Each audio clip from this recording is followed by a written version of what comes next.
Zucker ist gesund. Zucker ist natürlich gesund, denn Zucker gehört zu den Makronährstoffen, genauso wie Fette und Proteine.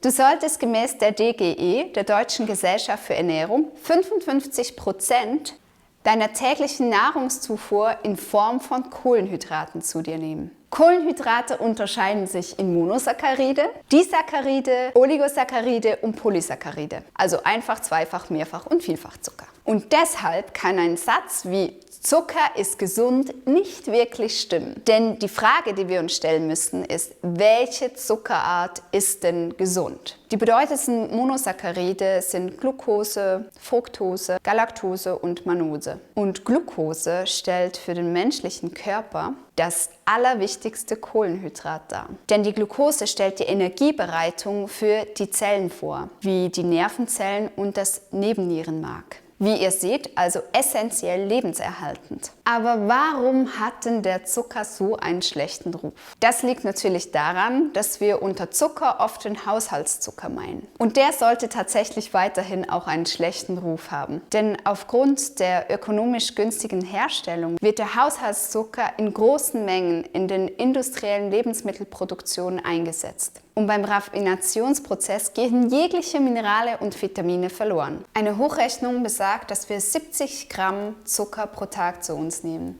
Das ist 3-mal so viel wie noch vor 50 Jahren.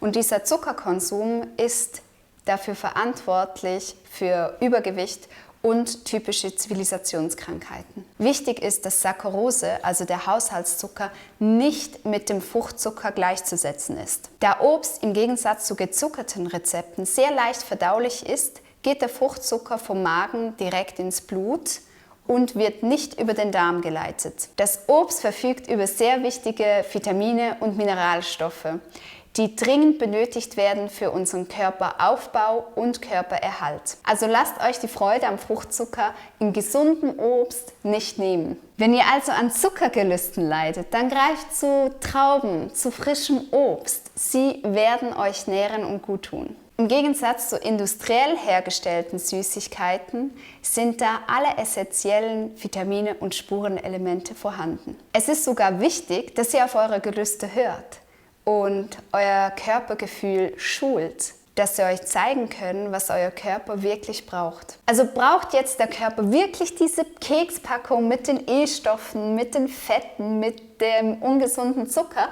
oder braucht er eigentlich nur Gehirnnahrung? Braucht der Körper wirklich die Pizza mit der gezuckerten Tomatensauce und dem nährstoffarmen Weißmehl oder hungert es den Körper nach Zellnahrung? Oft hat unser Körper einfach nicht gelernt, in welchen Lebensmitteln wirklich die Zutaten stecken, die er für sich braucht. Ganz einfach gesagt, haben wir unsere Gelüste mit den falschen Nahrungsmitteln verknüpft. Aber so eine Verknüpfung kann man aufheben, indem man sie überschreibt, bewusst überschreibt. Und dies geht am allerbesten mit Planung. Habe einfach immer etwas Gesundes zum Naschen dabei. Ich mache es so, dass ich immer meine Dattelpackung dabei habe oder wenn ich länger unterwegs bin, meine Tupperware mit vorbereitetem gesunden Essen. Somit sind Spontaneinkäufe einfach schon mal sehr unwahrscheinlich, weil dieser große Heißhunger nicht kommt, weil ich geschaut habe, dass ich zwischenzeitlich einfach versorgt bin.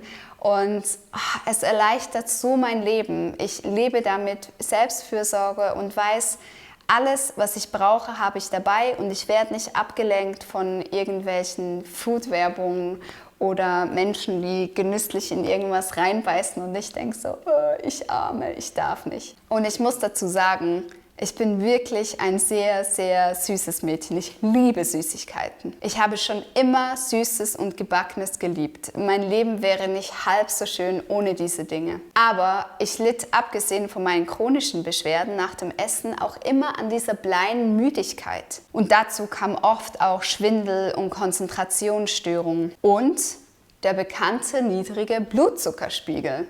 Als ich dann meine Ernährung umgestellt habe, habe ich für mich gelernt, was es bedeutet, sich wirklich ausgewogen zu ernähren, so dass es mir nach dem Verzehr tatsächlich gut geht und dass die Nahrungsaufnahme etwas ist, was mir Energie gibt und mich im Leben vorwärts bringt. Und ich koche weiterhin süß. ich backe und habe so tolle Alternativen gefunden. Dafür besucht gerne meinen Instagram-Kanal, dort kriegt ihr Inspiration, wie ich das so handhabe in meiner Küche. Und in Bälde wird auch meine Homepage fertig sein. Ich arbeite fleißig dran. Sobald es soweit ist, findet ihr hier den Link.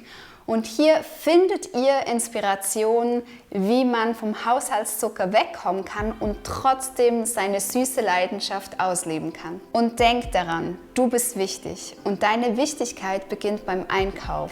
Und sie findet in deiner Küche statt. Sie findet in der Fürsorge statt, wenn du dir Essen mitnimmst und wirklich zu dir und für dich schaust. Ja, und ich würde mich freuen über eure Kommentare und zwar zu dem Thema, wie erlebst du eigentlich deine Ernährung? Ich freue mich auf deine Kommentare voller Ideen, Gedanken und Mitgefühl.